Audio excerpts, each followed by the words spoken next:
Kayra geldik bulak üydün aldına. Mıktı жаңылыктар aldıda. Аққараның ылғайбыз, тамашаның ырдайбыз, Kırgız elim batmasın dep kaygıga.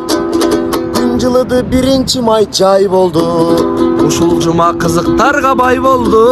қолға қармап алтынды, таң қалдырып қалқынды. Депутаттар хайп жасаган ай болду. Эбирөөлөр түшүрүшүп жүрөктү. Мектептерде бомба бар деп жүдөттү. Эвакуация қылышып, елдің бары чығышып, Бишкегимде бир кызыктай күн өттү. ресторанда той топурлар көп болды. Райым миллион кайра журтка сөз болду. Көрүшпөгөнү көп болду. Эки көзүм төрт болду. Көп сүйлөбөй андан көрө өп колду.